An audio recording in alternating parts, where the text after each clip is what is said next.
This is Inside the Game, where passion meets precision. Jonathan Turner, Nathan Wengler, and John Natale are your hosts, breaking down every goal, every controversy, every match that matters. From the heart of American soccer to the global stage. No fluff, just football. Weekdays at 9 a.m. live on YouTube, Roku TV, Facebook, Twitter, and all listening platforms. Step in, speak up, stay locked in. This is Inside the Game.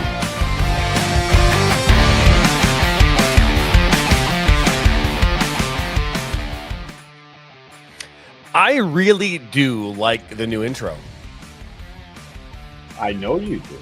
It's got a good rhyme, gets me going. I know, right? Like ready to head bopping over here, ready to just get going. That's it's like a locker room feel, You're about ready to run on. Good. Nothing gets me going in the morning like royalty-free music.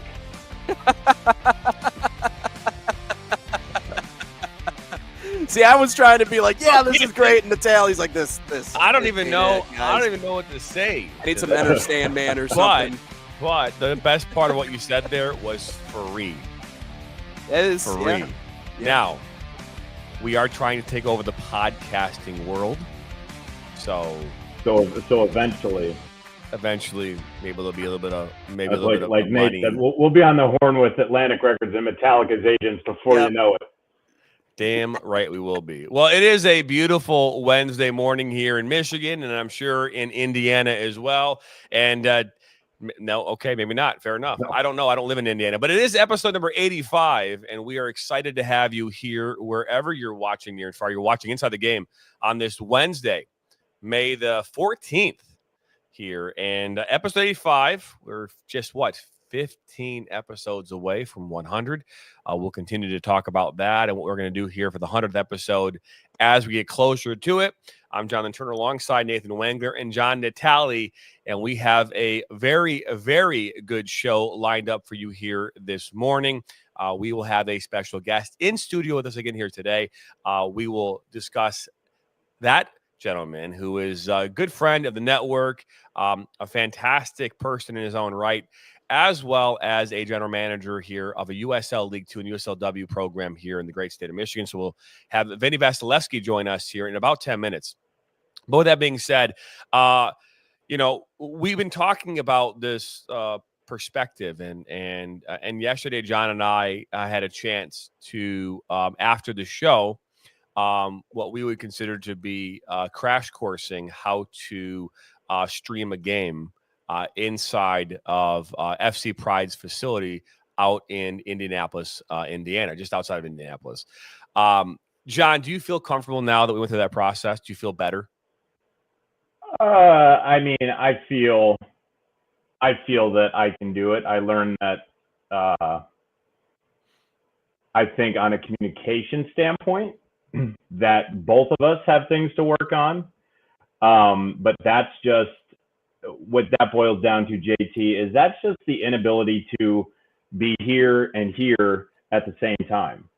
As we're going through this process, you're 4.5 hours away in Michigan.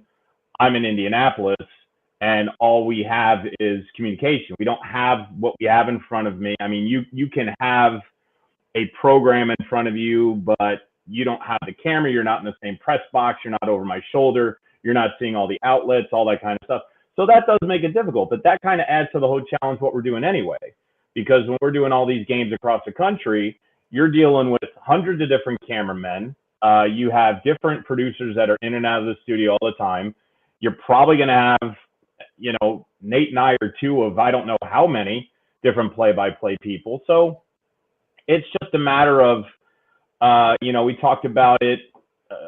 It happened in one of the matches I did last week. I've been talking about Troy and Athens and how an injury happened, and there were different protocols for each level of soccer that get involved with it. So as we continue to grow, and you've mentioned it 100 times already, growing pains.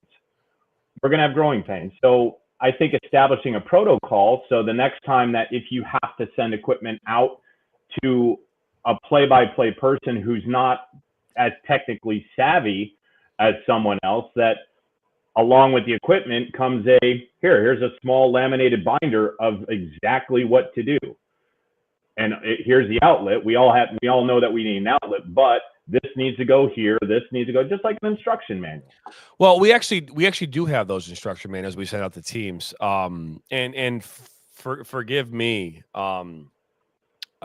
We didn't send that to you. Well, I didn't email it to you. A lot of times, these are scenarios where, and this one again, that it's not a growing pain. I don't think there's ever a solvable. I don't think there's ever like a one size fits all solution because everybody's gonna be working off of different equipment. I knew what I sent you yesterday, and so I mean, I think you had 85% of it set up. I think that the issue is in the software, or is in, the thing that maybe you have, because everyone's probably in some way, shape, or form plugged the camera into something, right? Webcam or well, it was. I mean, OBS, you don't, as on our side, for you, it's different because you're in that technical side. You produce just as many games as you call. But Nate, I don't know if you're familiar with OBS and how to navigate. You probably are now, but it's like Production Truck and Blue Truck and OBS and all these things. I never have to do that because I've seen it. I can look at it and be like, okay, I see what's going on. But then to dive into advanced settings and knowing FPS and stream keys and all that kind of stuff, it's talking Latin to me. So, but with the way I am and JT and Nate, is that now that I've seen it, now that I've been taught how to do it, done. Yeah. Next time I do it, I'll zip up there and 1, 2, 3. Okay, here we go. Like what we did yesterday, which is a little bit time consuming because I was green to it. When my guy comes up on Friday, my camera guy, I'm going to be like, okay, here it is. 5-10 minutes, boom, we're ready to shoot. Mm. So I learned not only how to put it together myself, but I also learned how to teach it at the same time. So it was kill two birds with one stone yesterday. Yeah, it becomes streamlined once you learn how to do it. And we always used OBS at Cornerstone University. I always remember that, at least coming up through the college days, we were using it. And now we use it in a lot of other gigs too. And that's what it is. It's just little things. Like it is good to have like a procedural thing to go through. And the truth is there's a lot of people out there that are quick learns, that so long as you give them the tools and the materials they need to learn it quickly, they'll learn it quickly. And that's the thing about OBS is and that's really why a lot of the new systems that are used are more user friendly. They're almost trying to break it down to a science for people, because it can be tricky. But you're right. Once you get the hang of it, it's free flowing past that point. So a little bit of experience with OBS, but yeah, it's good. We obviously we got started with a mobile app platform called Switcher Studio, and then we moved to OBS. That was the first thing that we moved into, because obviously it's free, and it was a great way for us to kind of get our feet wet. But we realized that there were limitations within that system. That it's great and it is free, and for the basic type of broadcast, it's great. But from the standpoint of trying to get more robust and doing more things, it just had limitations. And so for us, we just started to testing other things, and we found our way to whatever we currently use. But the reason I said that is because you brought up a great point. And I think it's important that I, as in this position, even talk about this, because everybody who's in a position of leadership at some point in time is going to experience what we're talking about right now, which is trying to communicate effectively in the moment without ever actually seeing what this person is. I had no way of seeing what you're doing yesterday, right? So I'm relying on your communication. Then I'm sitting in my space here. Now, I don't have OBS on this computer. I have it on my laptop, which is currently being used right now in another environment. So I had to run over there every time because I had to see it myself, right? I'm like, okay, what is he seeing right now? And to be fair, what you had for OBS already had preloaded content on it, which also in that scenario also created, I think, some confusion. Because if you had just gone in with a blank canvas, so to speak, I don't think that we're having the conversation that we're having yesterday. But yeah, I mean, the thing for me too is I have to do a way better job of in these moments where maybe I'm trying to communicate and it doesn't come out the way I want it to. And so yeah. So for that, I do apologize. Because I started to rip into you yesterday, John. I was mad. I was so mad at you. I'm just kidding. Again, I mean, the skin's like worn shoe leather. So, I mean, I can tell. I mean, I think you've gotten now that I can tell when you've got a beat on you. Like there's JT, but then when that switch is hit, it's like Tasmanian devil, and you can see it. Yeah, and my kids experience it. Everyone who's in the studio experiences it on a Saturday night. So you can see it in your head when and then he turns into the tornado. And this is just a real side stuff. Did you ever get that for Christmas when you were real young? Did your grandmother ever send you the Tasmanian Devil NFL shirt that wasn't even your favorite team, but everybody had one? No, you guys didn't get those gifts from your grandmother that was sports related. So clearly, not everybody had one. Well, but you never got a gift from your grandmother that she knew you liked sports, and then she gave it to you, and it's the one you hold up, and then behind it you're like, and then you pull it down. I mean, maybe a few times. Maybe I got a book once. I'm having a hard time remembering what happened yesterday morning, let alone what happened to my grandmother. But either way. I do think that I think it's cool too, because you now have this unique experience of dealing with that aspect. And I think that that's going to be beneficial for all of us the next time we have to get somebody into that same kind of thing and ultimately be able to teach them. So you'll have a unique perspective on that. And I think that should actually be the word of the week for us, is perspective, because perspective is really important. Everybody's perspective is different of the situation. Like your perspective in the moment was, hey, John, hey, I don't know this. And I'm like, hey, no. I even had to correct myself. I'm like, hey, no. I wasn't trying to come down on you. I'm just saying I had to literally go from one place to another to be able to help facilitate it, because I did not have. And I don't think it's any different than like a head coach or a general manager for that matter, right? When they have to have that sometimes those tough conversations, or the ones that they need to these things that need to happen in order to facilitate a successful team environment. You're battling personalities, you're battling, environments and cultures and all these things, and that is it's a big challenge. People are like, well, you're a parent. Well, what do you do? How do you treat your children? I have to treat all three of my children very differently, right? You cannot treat each child the same as the other one. You have to be individual about it, how you punish them, how you handle them. And the kids don't get that. They will when they have their own kids. And I'll look back at them and say, yeah. But just like in the team environment, every player has to be treated on an individual level, or else you'll never have success. But with that being said, I do want to dive into our guest here this morning. Benny Vasilevsky is the general manager of a USL League 2 Union FC Macomb and USLW, right? And has both teams off to a fantastic start. The men's side are 2-0. I think they scored 3 goals and allowed 1 in their first 2 games. They beat Midwest United, beat Kalamazoo FC. The women's side fell short to AFC Ann Arbor 2-1 in their opening game, I believe on Friday, but then responded in their first ever victory in USLW history with a 2-1 victory over Kalamazoo FC this past Sunday. We're going to say, without further ado, Mr. Vinny Vasilevsky, and there he is. Welcome into Inside the Game. Good morning, guys. Thanks for having me. And you know what? New York has nothing on us. We got Shelby Township here in the background. You're not touching that. Heck yeah. This is the market. Real quick, I did not yesterday. A very good friend of the network and someone who was with us from the get-go, Mr. Steve Besk, informed us that him and his wife gave birth to their first child here on Mother's Day of all days. Talk about that. That's pretty amazing. I don't want to say this wrong. I want to make sure I say it right, because I'm sometimes bad with this stuff. But let's see here.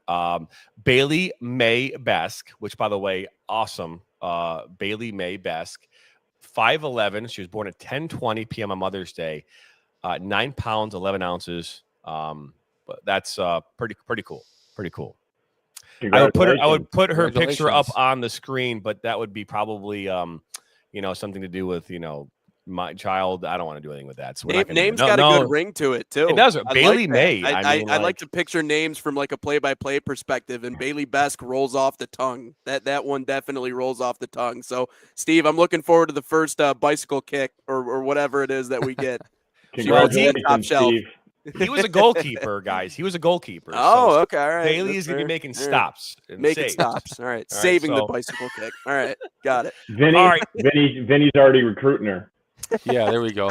Well, Congratulations. the going rate for an infant soccer is right now at $10,000 a month. Is that what it is? Is that the going rate? That's what you gotta pay. That's like the property tax in Washington, Michigan. There you go. All right. So, Vinny, we want to talk about Union FC Macomb. Obviously, previous to this, you were with Oakland County FC, so you have a ton of experience in managing and coaching in USL League Two. But what's been the biggest kind of change, or maybe culture shock going from Oakland to Union, and how have you been able to kind of adapt to that process?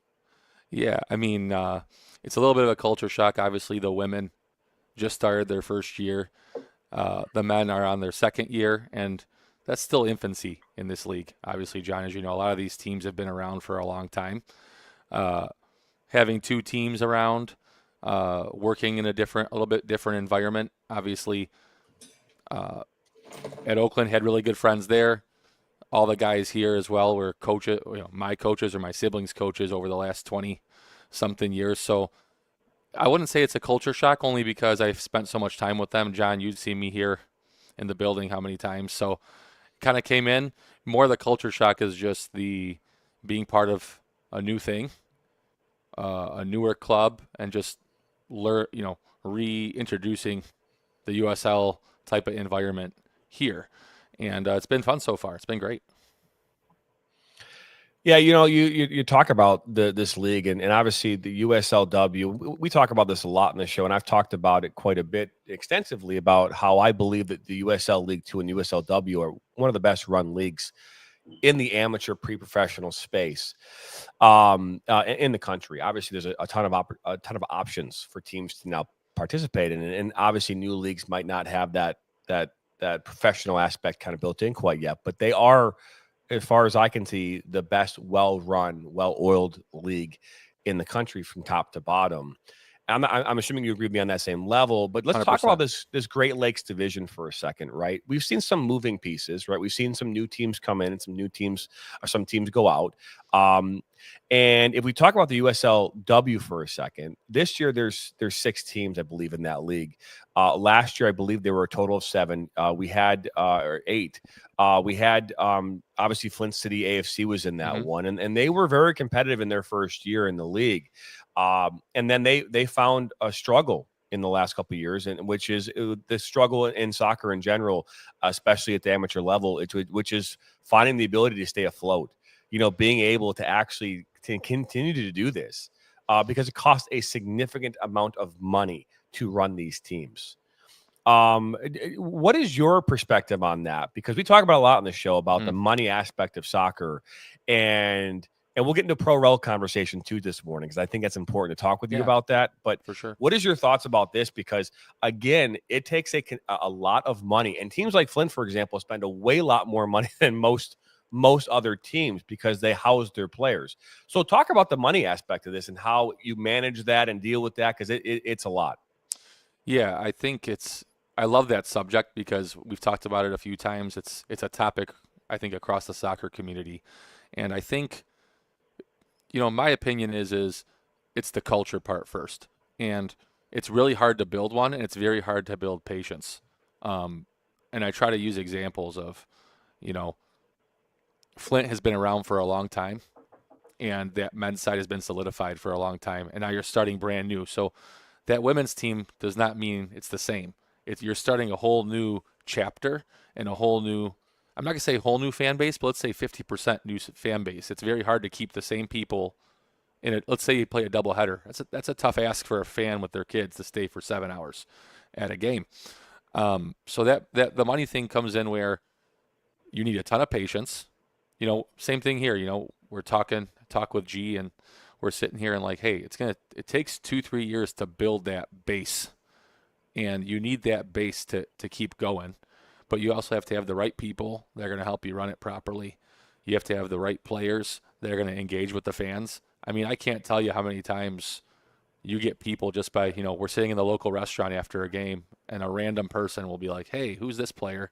And that person becomes a fan for life. It has to be I know we say that it takes a village, but it really does. It's very expensive. It costs a lot of money, and you need everyone on the same page. I really think it's a communication and being on the same page, being on the same wavelength with everyone at the club. So, right now at Union, that's kind of what we're trying to work on. We're working on, hey, this is the first year for the women. Here's the expectation. Year 2, here's the expectation. By year 3, here's the expectation. I think what happens is we get all excited.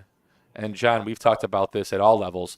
You get that level of excitement, that first sponsor hits, and that kind of dies off.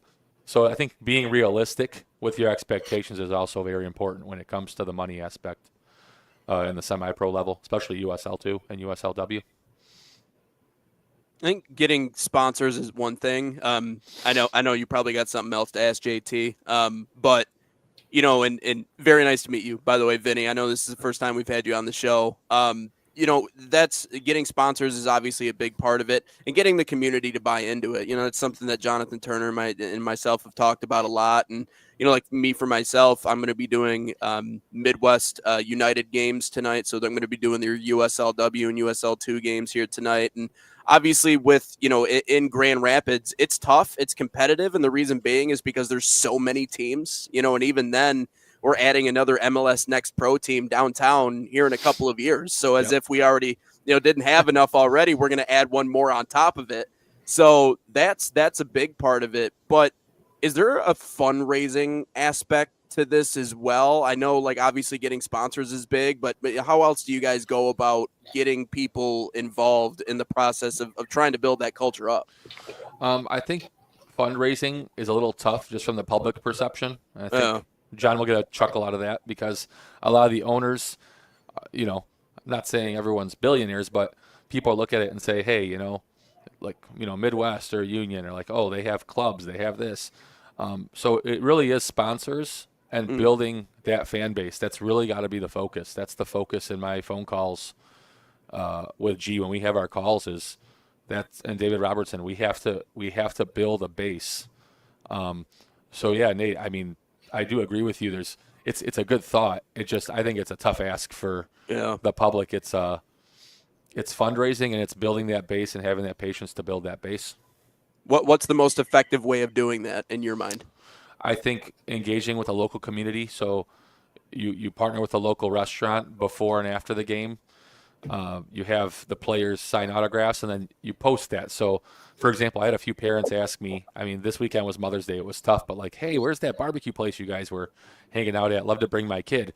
And that one person comes, or those 5 people come, but you treat them like gold. You treat them that they're part of this club, not just the soccer team that's on the field every weekend. It's like, hey, nice to meet you. What's your name? You really engage them. Hey, sit with us. Hey, let me sign something for you. I think those are very important things. And then finding the right sponsors. I mean, you have women-owned businesses exploding in the Metro Detroit area, and you got to shift that focus that way too. And those are the things that are our target list, I think. And that's stuff you have to plan 9 months in advance. You can't walk in March and ask for sponsorship for someone to sponsor your uniform, right? It's got to be in like September the year before. So really engaging the fans when you can. I don't care if it's 1 fan, 20 fans. If they're in front of you, you engage them and you talk about what you're about. A lot of those kids already play soccer, so they want to know things. They ask you, oh, how did this player get there? Oh, you go to Notre Dame. How did that happen? And you really you practice with your players. You preach that culture. And honestly, if these players are almost having that pro lifestyle. When John and I talk, we talk about that. It's, hey, be a pro then, really work with those fans and show your appreciation. And I think that's the best way to go about it. I hate to say it, but it's a long road path, but that's the path. You have to wear multiple hats too, I imagine. I mean, Oh, yeah. that's what puts the stress on your shoulders. It's not just X's and O's, and that's the hard thing because you're kind of doing both. How do you effectively manage wearing all those different hats? Because even from a media perspective, we do a lot of different things, but I mean, you're dealing with people face to face, which means that there's a lot of man hours that go into what you do. How do you effectively manage all of those different things? Yeah, we have. Before I answer that question, we have a great support staff.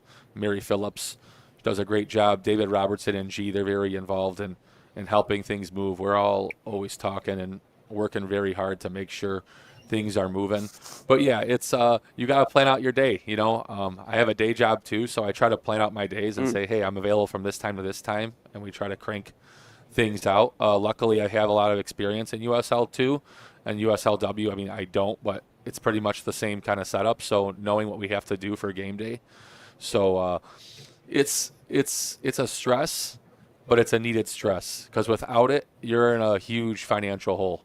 You got to wear multiple hats in this industry. That you do. And we have a comment coming in here from Peter, which is good morning, gentlemen. Nate, a nice trim. Natalie, no tie.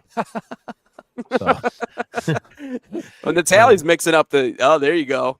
Well, we have been giving Mixes up the Natalie fit every day. I got to give it to giving him, though. Natalie a little bit of like, hey, you don't have to, look like, I don't know, Tom Landry every single week. You don't have to look like it came from a swap meet every episode. What's that jersey he's wearing? Is that Man U? Yes, it is. Man, it's been rough. Well, it's a cool jersey. I mean, your last good striker was Zlatan when he was like 37. Coach, let's just say on the other from the top rope. On the other football side, I'm a Browns fan, so this is like extreme success compared to the other crap I deal with. Keeps getting worse.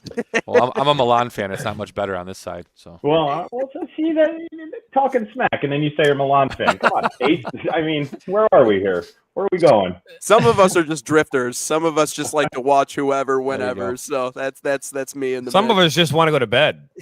That's yeah, over there. Yep.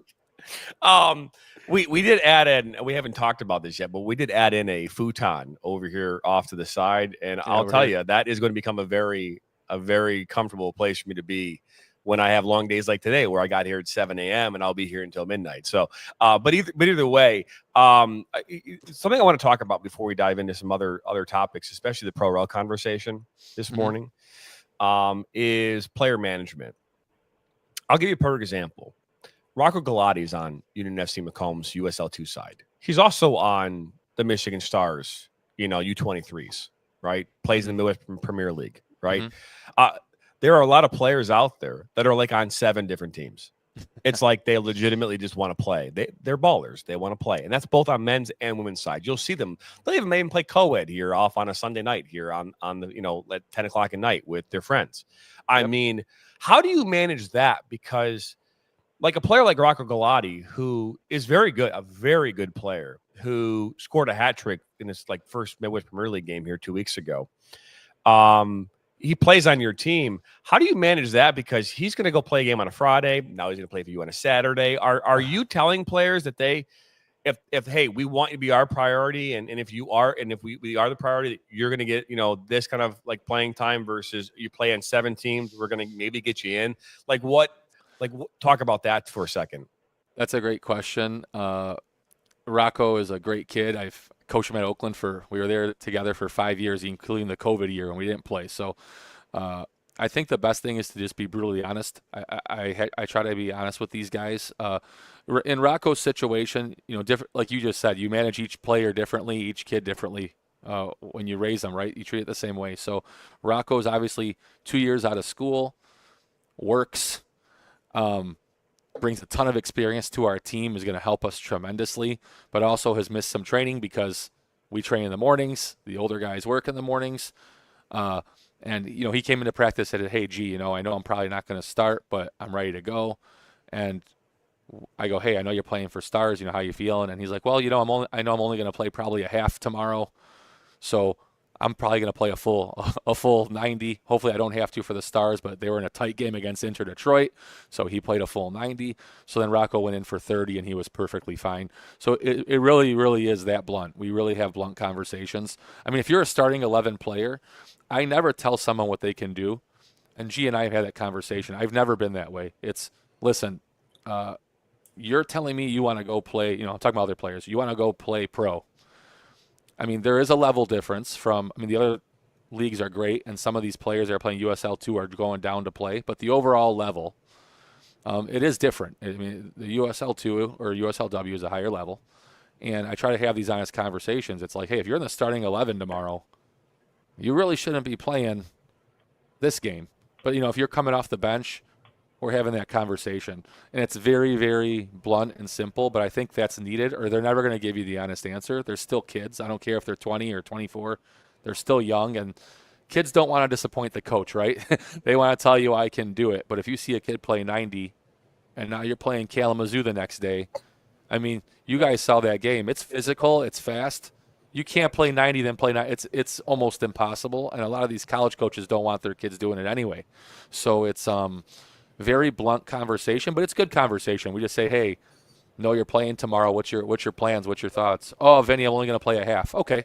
Well, at least we know you're not killing yourself the day before. But it's all dependent. Are you a starting 11 player for next game? Are you coming off the bench the next game? And then you have the ones that are on the border of making the squad.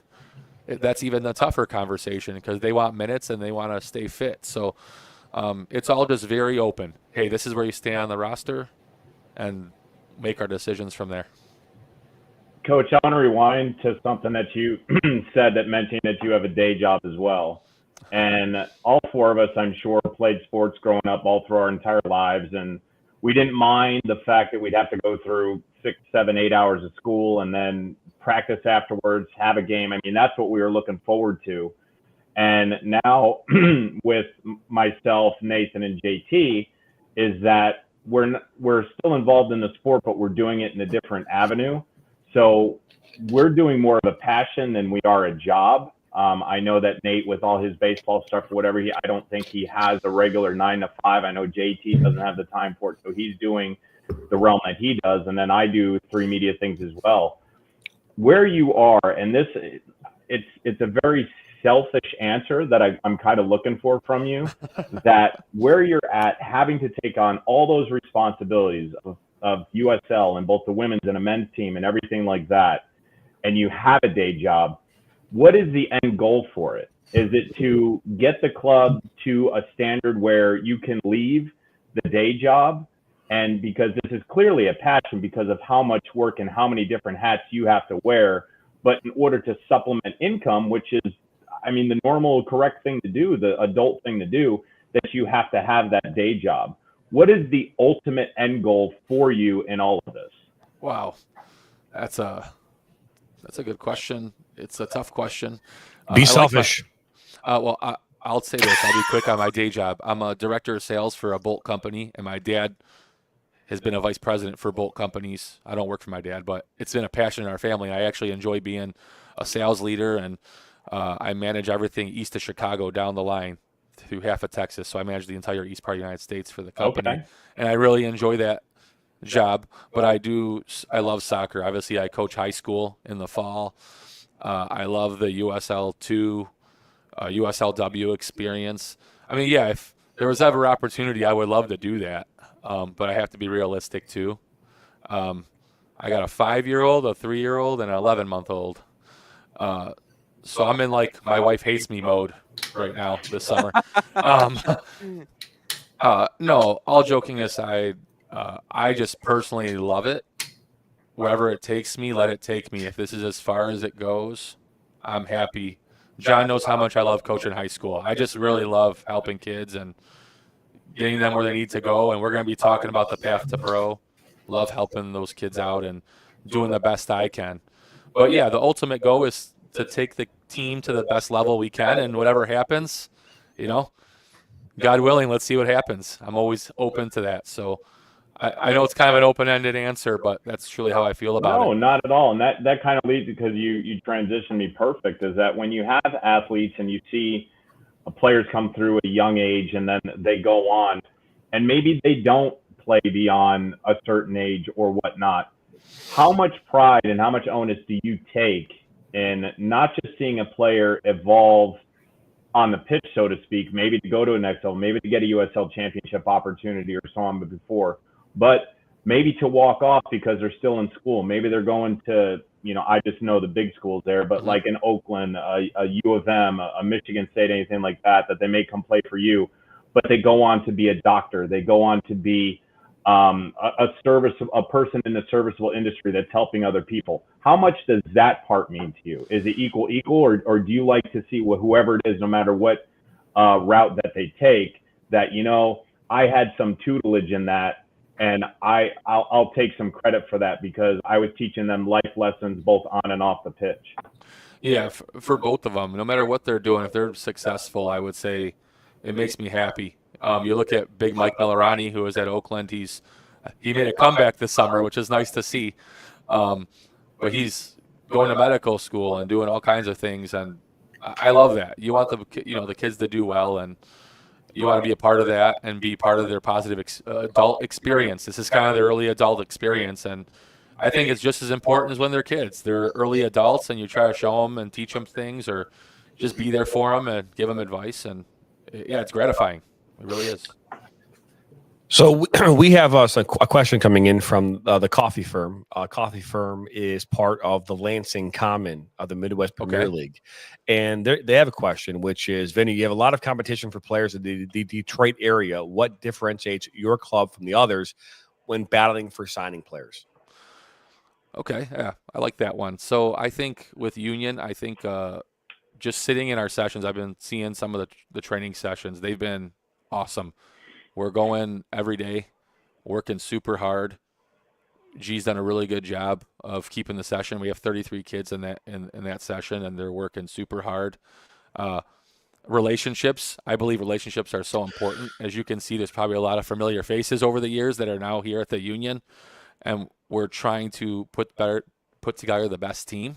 And I think leveraging those relationships, kind of what we were talking about with John, is the kids having great summers in the past, and hey man, come over here. There's some great sessions, some great players. There's some young and there's some old, and you really have to pitch it, the whole thing, and pitch the whole experience, the training, the environment, the community.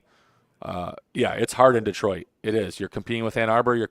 Flint's not that far, but they're a little bit different. But really, Ann Arbor, Oakland, and Union. Those are the three. I mean, you're fighting for players, and all I try to do is to leverage the past relationship. G tries to leverage the past relationships that we've built with these players. I think I would take that over any soccer aspect. You have to have those kids have good experiences and say, hey, when I played for G last time, I had a great time. Or, oh, yeah, when I was with Rocco and I was with Vinny for 4 years, this was great. I'm ready to take this ride again. I think you have to build that relationship and make sure these kids have a great time. And that's my goal. G and I have been talking. Is G's running the great sessions, and my goal is to make sure these kids have an ultimate first-class experience this summer. So they want to come back. That's the goal. You want them to come back. No, that's great, and I think that's obviously is very it's very respectable, and I think it's obviously what sets a lot of clubs apart maybe from other clubs, right? The ones that are trying to focus on building a culture where people players, even interns, all of that want to be a part of something, even if it takes a while for the success of the team itself to maybe fall into place. But here, your team right now in the early going, you're 3-1 as an overall club, right? You look at the women's side, they're 1-1, the men's side 2-0. That's a great start, because last year it didn't start so great, right? Remember that you guys didn't win your first game for, I think, you were 0-6. If I'm not mistaken. Now you weren't part of it last year, but the program was 0-6, I think, going into that Indiana game where they ended up winning, I think, their first game. And you did, I think, in the death too, if I'm not mistaken. But with that being said, the question I have for you is this: we talk about ProRel a lot, and why? Because it's like the sexy thing to talk about, right? Everybody wants to go pro. ProRel. Everybody wants there to be this promotion, relegation. Everybody wants that. What are your thoughts on it from a general manager point of view? If USL 2 came out with USL 2 .0 or something. And I don't know, like, I mean, if they came out with something else, that was like maybe a feeder type system or just slightly above, right? Because you can't put League One's professional. USL2 is semi-professional, it's amateur, right? So if they created another league and said, hey, we want to open it up to promotion relegation, as you as a general manager, would you be open to that? In the semi-pro realm or just overall? Or you want both answers? I think we start in the semi-pro because there's a whole other beast in the professional ranks that we'd have to tackle. But I would like to start there first. I think that'd be a great place to start. I don't mind relegation there. My issue is I think it was my last podcast with you was I think it just gets too watered down too. I think there's levels to it. I mean, how many players can you pull from? I think if everyone was housing and you could pick any player you wanted, it was open checkbook, that'd be a little different. But I think, I'm not as big on the semi-pro. I like the exclusivity of USL2. I do think there should be a resurgence of a cup, like the Milk Cup, or like I know there's amateur cups, but like where everyone gets to play in the cup and all the USL2 teams like go to the quarterfinals and everyone else works their way in. And whoever wins that or whoever makes the Final Four, if it's a lower league team, should have an opportunity to get into the league, if that makes sense. Almost like a performance-based, like, hey, great job, guys. Awesome work. You have a play-in game, or hey, you made it, or if you win the cup, you're automatically in. Binding the rules, or if you're in the Final Four, you're in a probationary period for a year, and if you have another great performance, I think almost a cup route. So you're kind of the cream of the crop of the semi-pro leagues underneath USL2. You find one or two teams there, because there's, if you combine 2 or 3 of those Midwest Premier League teams, that level's pretty good. It's just they're a little bit spread out. So I think, John, I know it's a little bit of a creative way, but I think a cup promotion would be kind of like if you win UEFA Cup, you get a Champions League spot. Like you're rewarding a team for being the best local semi-pro team in Michigan. I think that'd be kind of cool. Yeah, we keep talking about this. I want to do like an NSN Cup. I want to do like an invite, only NSN Cup, and we pick a stadium. We just play it for a weekend. We stream make a crap out of it, right? Just have a blast. That's kind of like I would love to do that. Yeah. It just takes a tremendous amount of planning. So you're in favor of it at the professional level. Let's talk about that for a second, because it was just announced here recently that USL, which is obviously they're going to make a first division league, which will compete against the Major League Soccer, and they've already stated that there will be promotion and relegation from League One through USL Championship and possibly up to this first division. What are your thoughts on that? And do you think that it has any chance of being successful? I love the idea because that's how it is in Europe. I wonder how it's going to work from a financial situation, because that part's not like Europe. Like in Europe, if you get promoted, there's no you have to have this much money to get promoted. It's you get promoted, you get a nice check from the league and you figure it out. And there's that, you see in the Premier League, the lower teams have those smaller stadiums, where in the US it's kind of like we have a standard. I think that part's going to be tough. So I don't know. Someone tell me a USL1 team that I don't know. I'm just trying to think that. Like one that I know? That that's small. Like just name like a really small one, like a really small Fort market Wayne. USL one. Aren't they all small though, to be fair? I mean, Fort Wayne, I'd say is a little bit different situation. I'm talking about like maybe a lower budget. Let's say one of the lower budgets in that league. Just give me an example. I don't know. I don't know it as well. Not as well versed, but I don't even know the team. That's fine. Let's just say it's a lower budget team and they somehow win the league and they get promoted. Is there going to be a stipulation that they need X amount of dollars? Because everything I've seen in the past has been based on money. So are we eliminating that standard?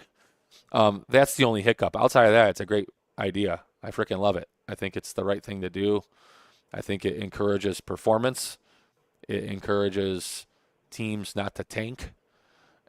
Or I'm going to rest players today. No, you got to win or you're going to fall out of the league, The issue is really the financial, what's the financial responsibility for that team if they get promoted? Is there an entrance fee like there is now, or are they eliminating entrance fee? I mean, that's actually kind of interesting because that's a huge income for the league.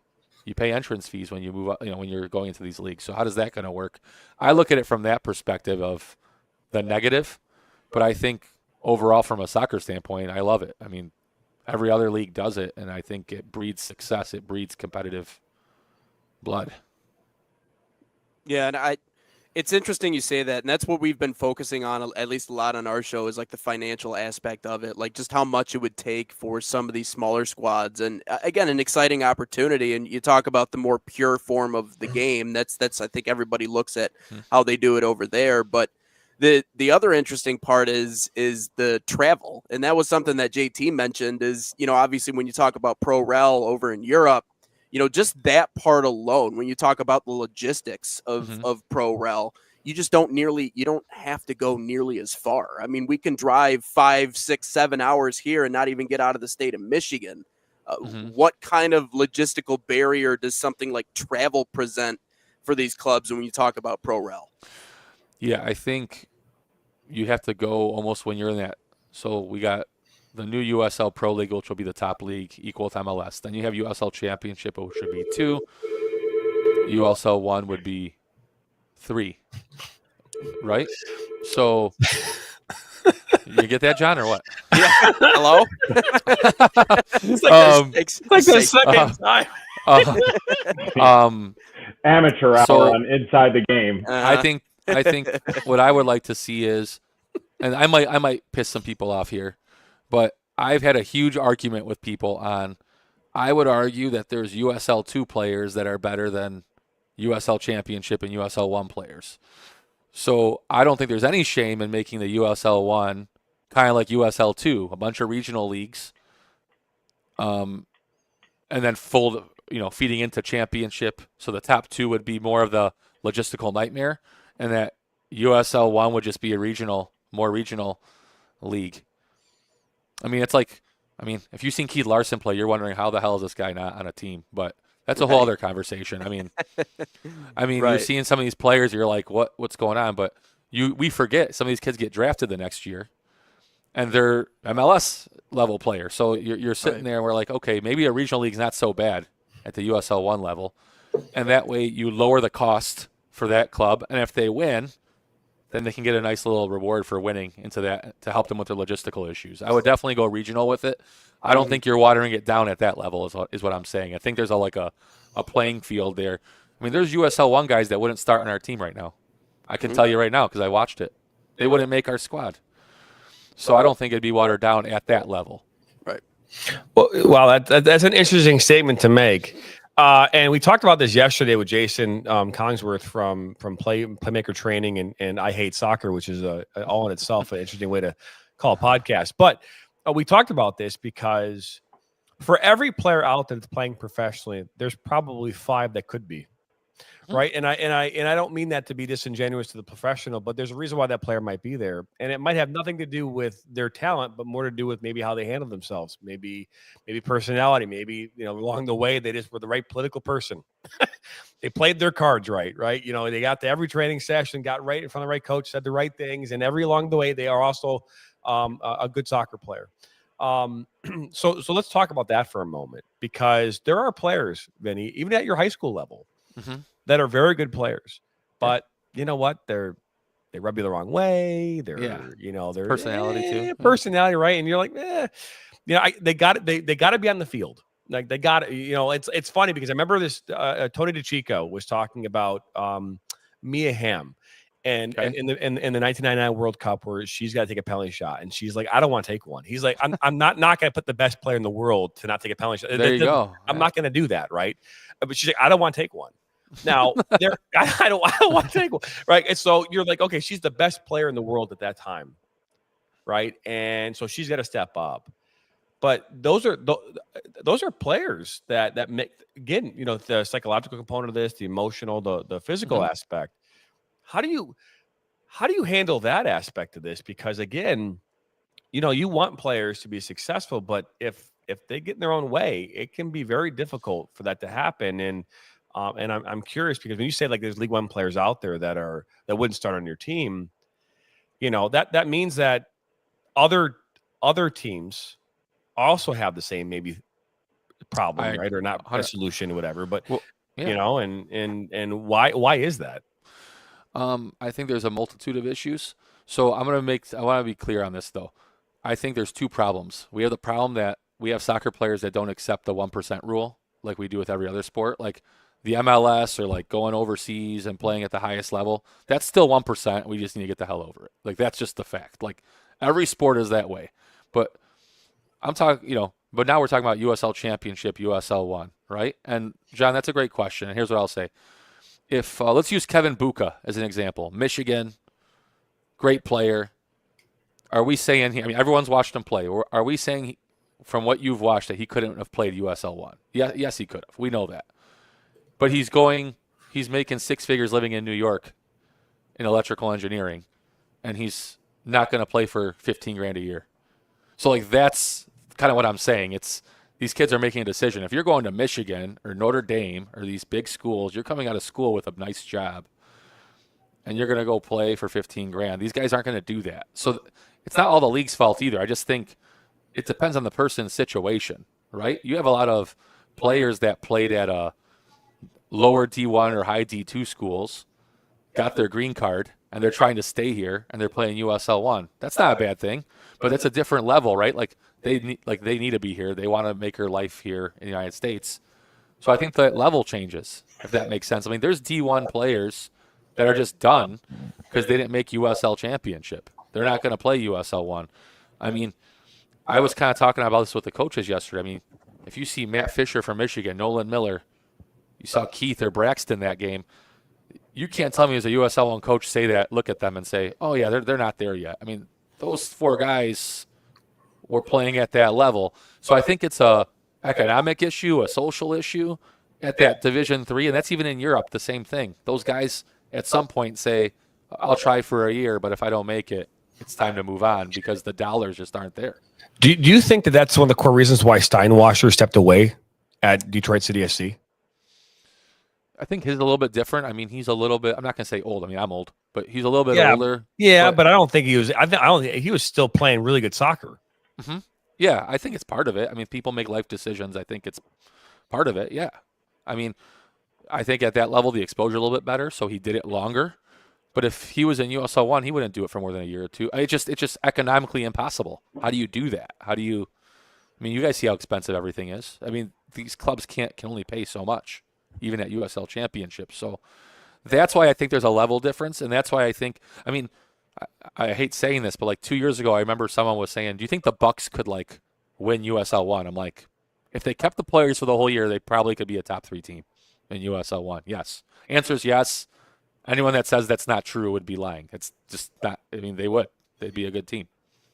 Or the NISA League 2 years ago. I think if you took any NISA team and put them in USL 2, would they win the league? Like, could any of you guys say, yep, they will win the league? I would say I'm not so sure.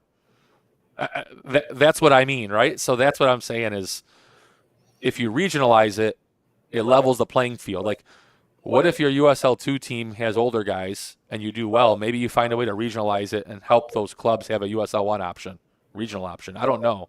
But I hope that answers the question, John. There's a lot of aspects, but I think the social aspect people forget. Economic and social aspect is huge.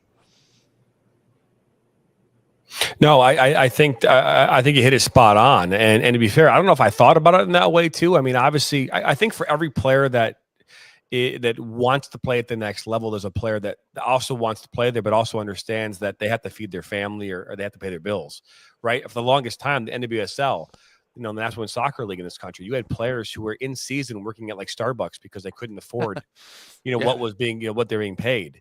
And I'm hoping that's not the case anymore. I'm hoping that they have figured that part out. But you have a professional soccer player who's making $23,000 a year, and unless you live in like Iowa. I mean, that you won't be able to survive on that. I mean, that is not a significant amount of money. And so I that makes a tremendous amount of sense. And I think it is prohibitive. That's why the other thing I talked about too is that if this league, this new division, this first division team that's going to compete with the MLS. Well, the MLS is what all of us growing up wanted to aspire to be. If you were a soccer player, I want to go play in the MLS, right? And now there's this other option. The question will be, will a player want to go there if they can go to the MLS? Will a player want to go play there versus, well, the MLS has been around for 30 years and it's this is the number one. I mean, even if this new thing is great to start off with, it's not going to be greater than the MLS. This is not possible. So would the best players in the country even go there in the first place? My answer is no. I think that you'll get what you get now, kind of like with Europe, right? Where you get players coming here on the downturn. They're coming here to, finish out their career. So you'll see players going from the MLS into this new division, this new league, because they're on the downturn. You'll see players who don't have a chance to go to the MLS right now, getting a chance to go play there. But you aren't going to get the player who's like, well, I can get drafted in MLS. I'm instead going to go to this one over here. Right? I just don't see that happening unless they give him like a shit ton of money. I'll look at it this way. I think if they take the approach, which is a long-term approach of saying we're going to have a draft. I mean, you're always going to bring in foreign players. I get it. But we're going to focus on American players to make the American game better, to encourage American players to have a place to go. I think long-term, it could be very successful. But if they try to replicate, it's like when we talk about, it's not the same, but someone goes, hey, replicate the Bucks. I can't replicate the Bucks. I'm just not going to replicate them. And if I try to, I'm going to lose every time. It's kind of like Moneyball, right? It's like if USL takes the opportunity to say, hey, we're going to work very hard to draft. They can be foreign, but like American college players or kids that are we're really going to focus and hone in there and give them a legit chance. I think people will see that. I think there's a huge shift in America for that. We're looking for people, hey, did this kid get a fair shake? That's always the question. This kid never got the opportunity. Well, you can't say that now. And I think if the league approaches it that way, it could be very successful. If they're willing to take again, right, John, that's not a profitable thing, right? That's not a profitable way to go. But I think you'd get a lot of grassroots type people that would love that. I mean, I see some of the comments. I bet you there'd be people that would be like, wow, I would love that type of opportunity to go watch homegrown players, the best of the best homegrown players. I think there's a value there. It's just, can you sell it and do you have the patience to do it? I mean, that's really where it comes down to. Yeah, I don't know. I don't know if the fan today is a different fan than they were 10 years ago. Yeah. And I do agree with you from me and my perspective. And I think all of us sitting in this podcast, and I would be like, yeah, we agree with you. I'd be curious. That's a great poll question.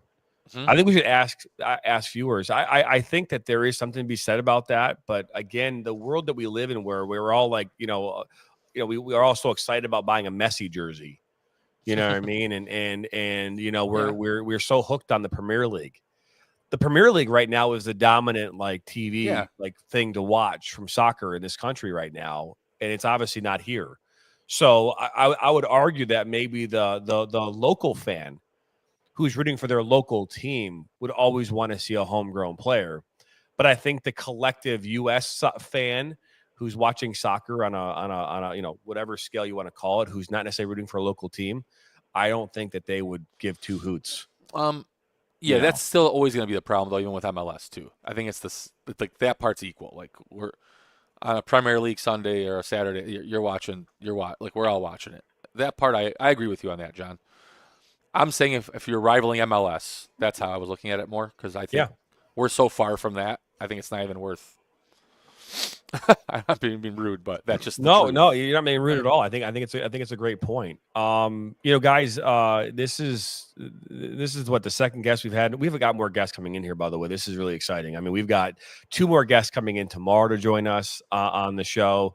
We have a guest on Friday as well. We'll talk about that. It's a really cool guest that we'll talk about here tomorrow on the show. But Vinny, man, we appreciate you stopping by. We wish UNFC Macomb a ton of success this weekend. You guys, this upcoming week in this season, as we continue, we are the official broadcast partner of UNFC Macomb this season. You can get all their games, watch all their games on Sports Engine Play, which is just go to the website, SCPlay, sportsengineplay.com, whatever that is, and take a look at that. But that'll be a wrap here on episode number 85 here on this Wednesday, May the 14th. We'll be back at it tomorrow, number 86. Tomorrow we will have some Dominic and Paulie, who are part of GOYC Cup. It's a 3v3 tournament that started based in New York. It's now here in Michigan as well as in Naperville, Illinois. We'll be streaming that this upcoming summer. So we'll talk more about that tomorrow on the show. But I'll be back here tomorrow, same time, same place, right here on Inside the Game.